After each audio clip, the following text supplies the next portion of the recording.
vision.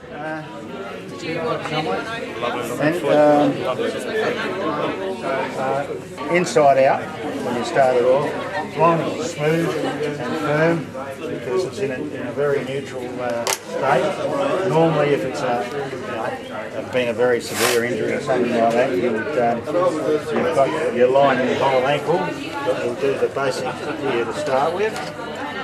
You're just laying that on, you're not putting a lot of tension on it? There's not a lot of tension on it, but he will not be able to drop that down because it's smooth and we're working the rigid. That's laid on firm, I suppose, really. So, and that's there. And this is what is our basic, I suppose, basic ankle at most football clubs.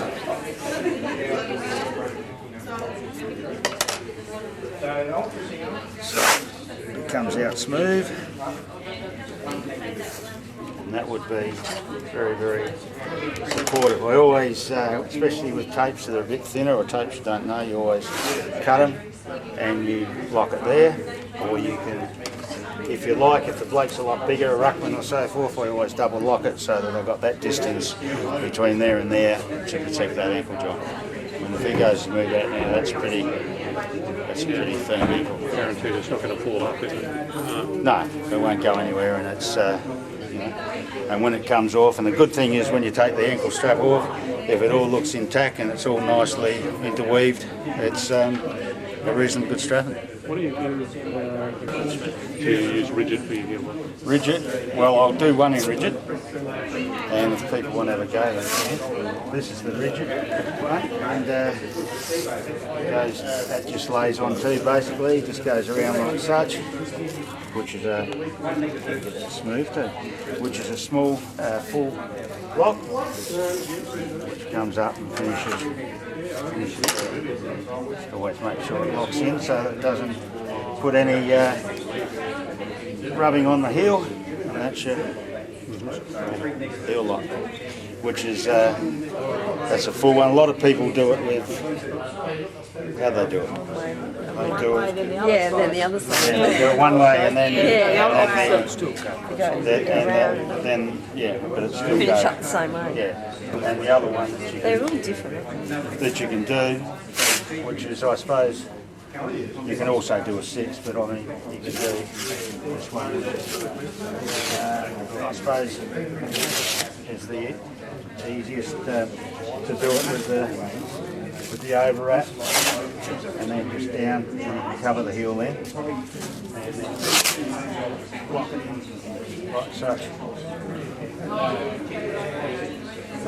And you can do that 3-inch. You have trouble doing a heel lock, a full heel lock with a 50mm, but you can easily do it with a 38mm because that will follow around.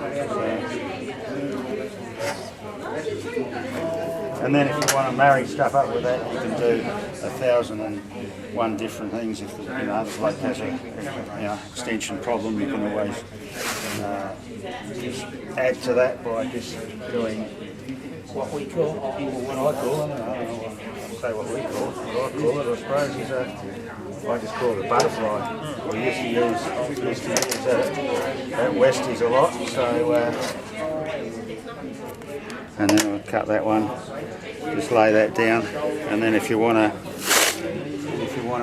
add to it, you just go around there, lay that on, go around, and then if he has a problem, especially with an impingement in that joint there, he can go along and the impingement's offset, and that comes out pretty smooth. I'm intrigued. I've always avoided coming up onto the plantar fascia because if there's some damage up there with rigid tape. You can with some people, but I suppose on an average you don't get it, but if you get it, that's when you back it off, and you only find out with experience or whether the player says, I don't want it there. We have one player that